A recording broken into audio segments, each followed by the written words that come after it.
তবে আসল কেরামতি হলো নবীর সুন্নাতের উপরে নিজেকে প্রতিষ্ঠিত রাখা, এটাই সবচাইতে বড় কেরামতি।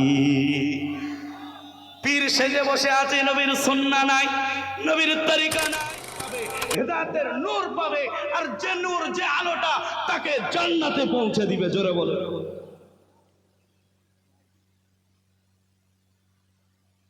কোরআনুল কারীম এমন এক সত্য, এমন এক হেদায়েত, যে নিবে সে কল্যাণের পথ পাবে, আর কল্যাণ মানুষকে জান্নাতের পথ দেখাবে। জোরে বলুন। প্র্যাকটিক্যালে বুঝিয়ে দেওয়ার জন্য কোরআনুল কারীম নবীজির উপরে 23 বছর ধরে নাযিল হয়েছে। কোরআনুল কারীমের মধ্যে 114টি সূরা আছে, 30 পারা কোরআনুল কারীমে আছে। কোরআনুল কারীম যে ব্যক্তি নিজের মধ্যে, নিজের ব্যক্তি জীবনে, নিজের পারিবারিক জীবনে, নিজের সামাজিক জীবনে, নিজের রাজনৈতিক জীবনেও যদি কোরআনকে নিয়ে আসার চেষ্টা করে, যদি প্রতিষ্ঠিত করার চেষ্টা চালিয়ে যেতে, কোরআন তার প্রত্যেকটি পদক্ষেপে পদক্ষেপে তাকে শান্তি এনে দিবে। জোরে বলুন সুবহানাল্লাহ। অনেকেই মনে করি এই কোরআনটা শুধু তেলাওয়াতের জন্য, এই কোরআনটা শুধু জিকিরের জন্য, এই কোরআনটা শুধু মসজিদে সীমাবদ্ধ থাকার জন্য এসেছে। না, এই কোরআন সমাজে প্রতিষ্ঠিত করার জন্য, সমাজে সুন্দর একটা দিক প্রতিষ্ঠিত করার জন্য কোরআন এসেছে। সেটা নবীজি সাল্লাল্লাহু আলাইহি সাল্লাম তিনি তার জীবনীতে সেটা বাস্তবায়ন করে দেখিয়েছেন। জোরে বলুন। তার প্রত্যেক কাজের পিছনে উদ্দেশ্য কোরআন, পরিচালনা করেছেন, রাষ্ট্রনায়ক হয়েছেন। জোরে বলুন সুবহানাল্লাহ। ও দুনিয়ার মানুষ, আমার আব্বা জানেন, আমার ভাই জানেন, এই কোরআন আমাকে আপনাকে হেদায়েতের রাস্তা দেখাবে। ইন্নাস সিদকা ইয়াহদি ইলাল বির ওয়া ইন্নাল বিররা ইয়াহদি ইলাল জান্নাহ। কোরআন এই সত্য, মহাসত্য, কল্যাণের পথ দেখাবে, আর কল্যাণ মানুষকে জান্নাতের পথ দেখাবে। আসুন কোরআনুল কারীম থেকে কিছু আলোচনা শুনি। আল্লাহ রাব্বুল আলামিন কোরআনুল কারীমের মধ্যে আমার আপনার জন্য বলেন, ওয়াইদা সালাকা ইবাদি আন্নী ফাইন্নী করিব। সাহাবায়ে কেরাম আল্লাহর রাসূলের কাছে জিজ্ঞাসা করেছিলেন, আইনা রাব্বুনা ইয়া রাসূলুল্লাহ, ও আল্লাহর রাসূল পয়গম্বর সাল্লাল্লাহু আলাইহি ওয়াসাল্লাম, আল্লাহ কোথায়? আর রাব্বুনা করিবুন আর রাব্বুনা বাঈদুন, আল্লাহ কি দূরে আছে যে আল্লাহকে জোরে জোরে ডেকে ডাকতে হবে, না আল্লাহ কাছে আছে মনে মনে ডাকবো? ও দুনিয়ার মানুষ, আল্লাহ তখন নবীজির উপরে এই আয়াতে কারিমাটা পাঠিয়ে দিলেন। ও বন্ধু, আমার বান্দারা যখন জিজ্ঞাসা করে আমি রব, আমি মালিক, আমার ব্যাপারে তারা যখন প্রশ্ন করে আমি আল্লাহ কোথায়, ও বন্ধু তাদেরকে জানিয়ে দাও, আন্নী ফাইন্নী করিব, আমি আমার বান্দাদের অতি নিকটে আছি। একটু জোরে বলুন না সুবহানাল্লাহ। আল্লাহ রাব্বুল আলামিন নবীর মাধ্যমে জানাচ্ছেন, উজিবু দাওয়াতাদ দাঈ ইযা দাআন। আল্লাহ বলেন, আহ্বানকারী যখন আমাকে আল্লাহ বলে ডাকে, আমাকে মালিক বলে ডাকে, আমি আল্লাহ তার ডাকে সাড়া দিই। প্যারে হাজিরিন, আল্লাহ রাব্বুল আলামিন আমাদের ডাকে সাড়া দেন, আমাদের অতি নিকটে আছে। আলাম ইয়ালাম বিআন্নাল্লাহা ইয়ারা, আল্লাহ রাব্বুল আলামিন আমাদেরকে সর্বসময় দেখছেন। একটু জোরে বলুন। ওয়া কানা হাক্কান আলাইনা নাসরুল মুমিনিন, আর মুমিনদের জন্য আল্লাহই যথেষ্ট। আল্লাহ বলেন, আমি মুমিনদের জন্য আমার সাহায্য সর্বসময় আছে, আমি আল্লাহ মুমিনদের সাহায্য করব, এটা আমার উপরে দায়িত্ব। একটু জোরে বলুন না সুবহানাল্লাহ।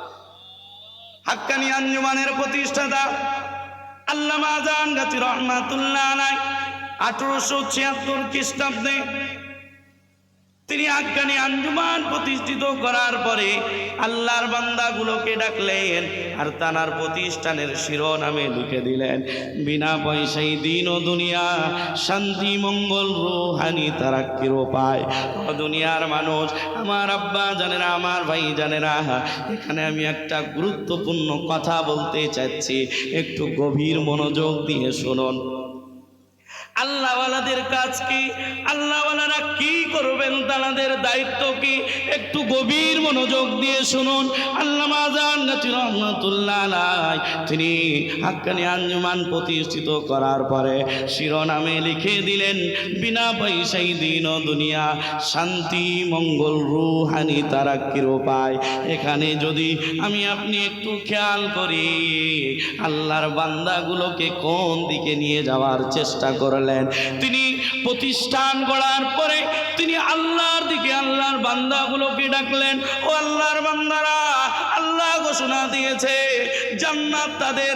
আল্লাহ রাব্বুল আলামিন কোরআনুল কারীমের মধ্যে বলেন, সূরা তাহা, এই সূরার এক অংশে আল্লাহ রাব্বুল আলামিন বলেন, ওয়াযালিকা জাযাউ মা তাযাক্কা। আল্লাহ বলেন জান্নাত নামক এই পুরস্কারটা তাদের। এই অংশের, এই আয়াতের এই অংশের কিছু আগে জান্নাতের বর্ণনা আছে। আল্লাহ কাদেরকে জান্নাত দিবে আল্লাহ একেবারে পরিষ্কার করে জানিয়ে দিলেন, আমার জান্নাত নামক পুরস্কারটা তাদের যারা নিজেদেরকে পবিত্র করতে পেরেছে, যারা নিজেদের আত্মাকে নিষ্কলুষ বানাতে পেরেছে, যারা নিজেদের আত্মাকে সাফ করতে পেরেছে। আল্লামা আযান গাজী রহমাতুল্লাহ আলাইহির মিশন হলো আল্লাহর বান্দাগুলোর দিল সাফ করা। জোরে বলুন সুবহানাল্লাহ। আমরা মনে করি ওলি জানারা হবেন, পীর জানারা হবেন, তাদের কেরামত আলাদা আলাদা থাকবে। জেনে রেখে দেন, কেরামত ছাড়া পীর হওয়া যায় না, ওলি হওয়া যায় না, এটা আমাদের ভ্রান্ত ধারণা। এক মুরিদ পীরের কাছে দীর্ঘদিন থাকার পরে ওই মুরিদ বলছে, ও হুজুর, ও পীর, আমি আমার গন্তব্যস্থলে বাড়ির দিকে রওনা দিচ্ছি, আমি আপনার কাছে আর থাকবো না। তখন মুর্শিদ বলে, বাবা কি হয়েছে, কেন চলে যাও?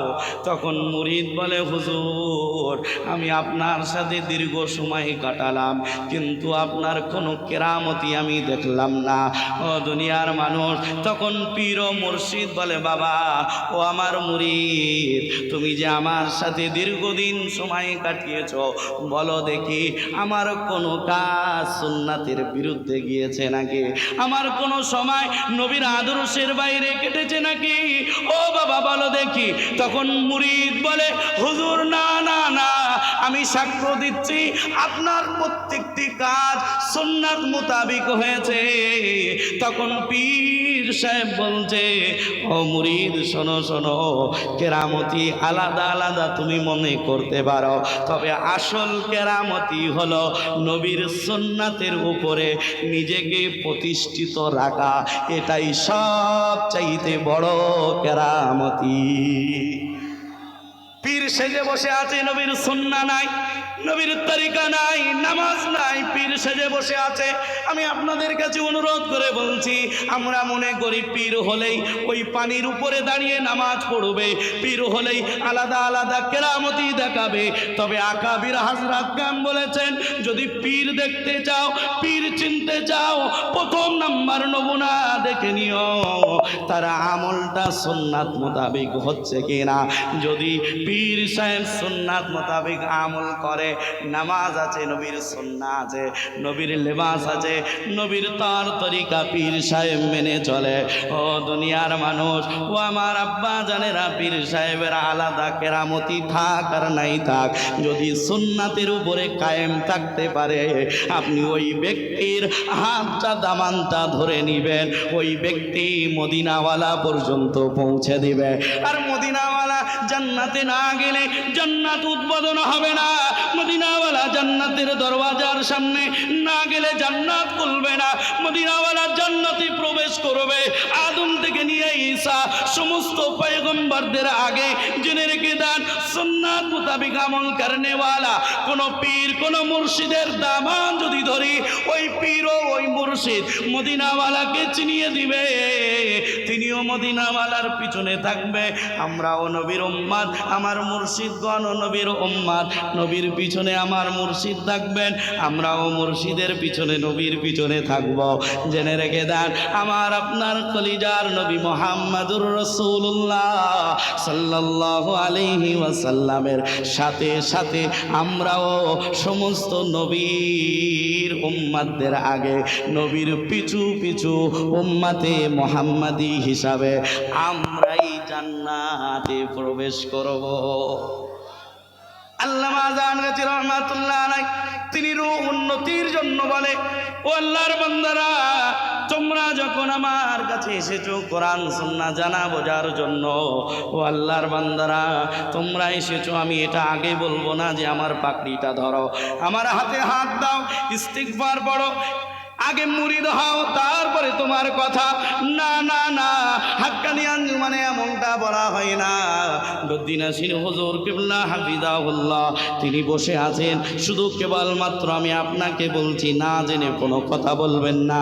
যদি জানার ইচ্ছা হয়, মজুদ আছেন তিনি বাগমারি 18 নম্বর বাগমারিতে আছেন, আপনি যাবেন, যাওয়ার পরে আমার মুর্শিদের সাথে কথা বলবেন, যে মুর্শিদ মদিনাওয়ালারা আদর্শেই আদর্শিত।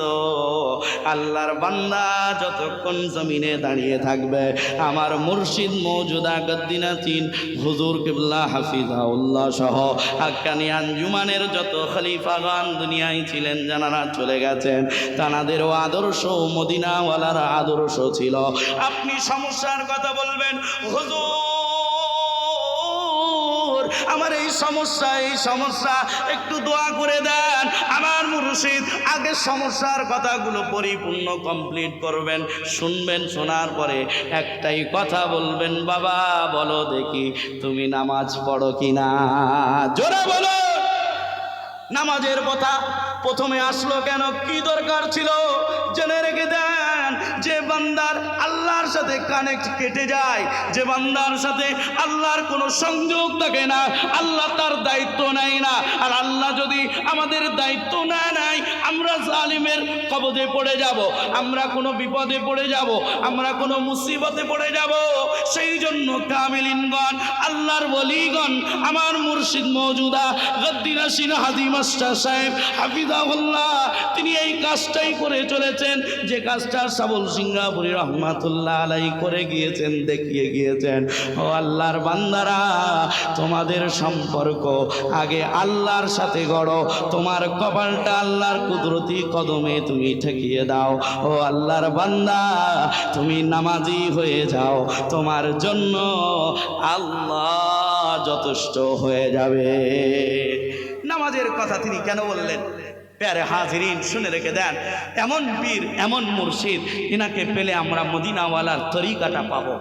ওলি মিলা তো আলী মিলা, আলী মিলা তো উসমান মিলা, উসমান মিলা তো আমর মিলা, আমর মিলা তো আবু বকর মিলা, আবু বকর মিলা তো নবী মিলা, আর নবী মিলা তো খুদা মিলা। জোরে বলুন সুবহানাল্লাহ। প্যারে হাজিরিন, আমি আপনাদেরকে অনুরোধ করে বলবো, মুর্শিদের আদর্শ শুনলে আপনি অবাক হয়ে যাবেন। কারণ মদিনাওয়ালাকে তো দেখি নাই, মদিনাওয়ালার চেহারা এত সুন্দর ছিল, এত সুন্দর ছিল, মদিনাওয়ালার জবান দিয়ে কথা বলতে হয় নাই। মদিনাওয়ালার চেহারা দেখে অনেক বেঈমান কালেমার সুচিতল ছায়াতলে, ইসলামের সুচিতল ছায়াতলে কোরআন মেনে নিয়ে আল্লাহর প্রিয় বান্দা হয়ে গিয়েছে। জোরে বলুন, সেই মদিনাওয়ালার আদর্শ কত সুন্দর হবে। আদর্শ বলতে গেলে একটা কথা মনে আসে, মদিনাওয়ালা কামলিওয়ালা নবী, আখিরি নবী, শেষ নবী মুহাম্মদুর রাসূলুল্লাহ সাল্লাল্লাহু আলাইহি ওয়াসাল্লাম, তার 63 বছরের মধ্যে তিনি 63 বছর দুনিয়ায় ছিলেন। এই 63 বছরে তিনি কখনো একবার মিথ্যা কথাও বলেন নাই, একবারও মিথ্যা কথা বলেন নাই, কাউকে ধমক দেন নাই, প্যারে হাজরিন, সেই মদিনাওয়ালাকে তো দেখি নাই, সেই মদিনাওয়ালাকে না দেখে ঈমান এনেছি, সেই মদিনাওয়ালাকে না দেখে নবীর আদর্শ গ্রহণ করেছি। মদিনাওয়ালা কেমন ছিল এটা যদি একবার বুঝতে চাও ও আল্লাহর বান্দারা, মদিনাওয়ালা কেমন ছিল নবীজির সাথে তো কারোর তুলনা হয় না, তুলনা হয় না। তবে নবীর আদর্শ যে ব্যক্তিগুলো লালন করে দুনিয়ায় এখনো আছেন, আল্লাহর বান্দাগুলোকে আল্লাহর দিকে ডাকছেন, সেই ব্যক্তিত্বর মধ্যে থেকে এক ব্যক্তি এখনো বাগমারির জমিনে তানার আলোটা টিম টিম করে জ্বলছে। এই যে হোমনার জমিনে তানার জন্ম, মওজুদা গদ্দিনাসীর হুজুর কিবলা হাফিজাহুল্লাহ বাগমারির জমিনে আছেন। মদিনাওয়ালা কেমন ছিল এটার নমুনা যদি দেখতে চাও একবার বাগমারির জমিনে গিয়ে দেখে ওসো মদিনাওয়ালা কিভাবে আল্লাহর বান্দাগুলোকে কোরআনের দিকে এবং আল্লাহর দিকে ডাকতো। তার নমুনা তো কারোর সাথে চলে না, তবে একটু হলেও ঝলক যদি দেখতে চাও বাগমারির জমিনে এসে একবার দেখো। জোরে বলেন সুবহানাল্লাহ। প্যারে হাজিরিন, আমার মুর্শিদ আল্লামা জান্নাতী রহমাতুল্লাহ আলাইহি তানার প্রতিষ্ঠান বাড়ানোর চেষ্টা করেন নাই যে আমার অনেক মুরিদ মুতাকির হবে। তার উদ্দেশ্য একটাই ছিল, আল্লাহর বান্দাগুলো যেন সঠিক রাস্তা পেয়ে যায়। সেই সঠিক রাস্তাটা দুনিয়ার কোনো ব্যারিস্টার হওয়া, দুনিয়ার কোনো সায়েন্টিস্ট হওয়া, দুনিয়ার কোনো গবেষক হওয়া নয়। আসল সফলতা হলো নবীজির কথা অনুযায়ী খায়রুকুম মান তাআল্লামাল কুরআন ওয়া আল্লামা।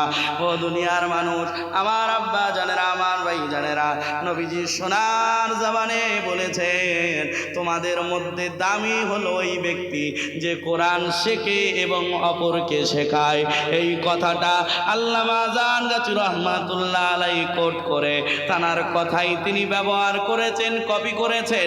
মদিনাওয়ালা থেকে কপি করে আমাদের কাছে শুধু সাপ্লাই দিলেন, শুনিয়ে দিলেন। ও আল্লাহর বান্দারা শোনো শোনো, আমি কোরআন দিয়ে তোমাদের ডাকলাম, আমি ওজিফা দিয়েছি নুরানি কোরআনি ওজিফা। সাবল সিঙ্গাপুরে রহমাতুল্লাহ আলাইহির কথা আমার মনে পড়ে যায়। ও আল্লাহর বান্দারা, তোমরা যদি তোমার প্রিয় মানুষকে দামি থেকে দামি কিছু জিনিস দিতে চাও, দামি কোনো কিছু দিতে চাও, ও আল্লাহর বান্দারা, তোমরা হাক্কানি আঞ্জুমানের ওজিফা নুরানি কোরআনি ওজিফা, এই ওজিফাটা তোমার প্রিয় মানুষকে দিয়ে দিও। জোরে বলুন।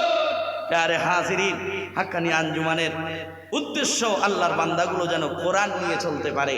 তিনি চারটি কথা বলেছেন, বেশি লম্বা চওড়া কথা নয়, চারটি কথা। মূল কথা এটাই, শেষ কথা, মানবে যে তার রূহটা উন্নতি হবে আর ওই ব্যক্তিটাই জান্নাতে যাবে। জোরে বলুন সুবহানাল্লাহ।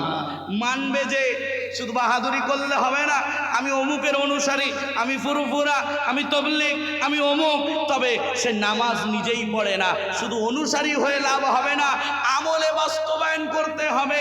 আমি কঠিন কথা বলছি, অনেকেই মনে করছে এটা আজানগাছির মজলিস, যাব না, সময় চলে যাচ্ছে, তারপরেও একটা কথা না বললে নয়, আমি বেয়াদবি মাফ চেয়ে নিচ্ছি। অনেকেই মনে করছে এটা আজানগাছির মজলিস। কোরআন কি আলাদা কারণ? কথা বলুন, জেনে রেখে দেন। আজানগাছি রহমাতুল্লাহ আলাইহি কোরআন থেকে বলেছেন নামাজ পড়ো বাবা। নামাজ পড়া কার হুকুম? আরো জোরে বলুন। তিনি নামাজের সাথে সাথে বিনা কাজায়ও যোগ করে দিলেন, বিনা কাজায় পড়তে হবে। এটা কার কথা? ইন্নাস সালাতা কানাত আলাল মুমিনিনা কিতাবাম মাওকুতা। এই কথা, এই আয়াতের অর্থটাই তিনি কপি করে বললেন। আল্লাহ বলেন সময় মতন। আল্লামা আজানগাছি রহমাতুল্লাহ আলাইহি বলছেন বিনা কাজায় নামাজ আদায় করলে সময় মতন নামাজ পড়াটা আমার আপনার দ্বারাই সম্ভব হবে। বিনা কাজাই পড়লে আল্লাহর হুকুমটা কায়েম করা সম্ভব হবে। তিনি নুরানি কোরআনি ওজিফা দিলেন। তার মধ্যে বিশেষ কয়েকটি সূরা আছে আর হাদিসে পাক থেকে জিকির আছে, কালিমাগুলো আছে, দরুদ আছে। দরুদ অর্থ দোয়া, নবীর প্রতি রহমত এবং সালাম পাঠানো, দয়া পাঠানো, দোয়া পাঠানো, উদ্দেশ্য এটাই। তারপরে হালাল রুজি, তাকওয়া, এই চারটি কথা তিনি বলেছেন। প্রথম দুইটি আল্লাহকে রাজি করার পদ্ধতি, শেষের দুইটি হলো হালাল এবং তাকওয়া, ইখলাস, এই দুইটি হলো এই আল্লাহকে রাজি যে করেছি এটা মৌত পর্যন্ত ধরে রাখার মাধ্যম। আপনি হালাল খাবেন, তাকওয়া রাখবেন, জেনে রেখে দেন আপনার অন্তরটা নিষ্খুলুস, এটা যে আপনি করলেন আমলের মাধ্যমে, এটা মৌত পর্যন্ত ধরে যদি রাখতে চান হালাল খেতে হবে, তাকওয়া অবলম্বন করতে হবে। আর মৌতের আগে আল্লাহ ডাক দিবে, ইয়া আইয়াতুহান নাফসুল মুতমাইন্নাহ ইরজিই ইলা রাব্বিকি রাদিয়াতাম মারদিয়া ফাদখুলি ফি ইবাদি ওয়াদখুলি জান্নাতি। আযান্নাতি রাহমাতুল্লাহ আলাইহি বলো, আযান্নাতি রাহমাতুল্লাহ আলাইহি বলে, তোমার অন্তরটাকে তুমি পরিষ্কার নিষ্খুলস বানিয়ে নাও, তুমি জান্নাতে চলে যাবে। জোরে বলুন সুবহানাল্লাহ।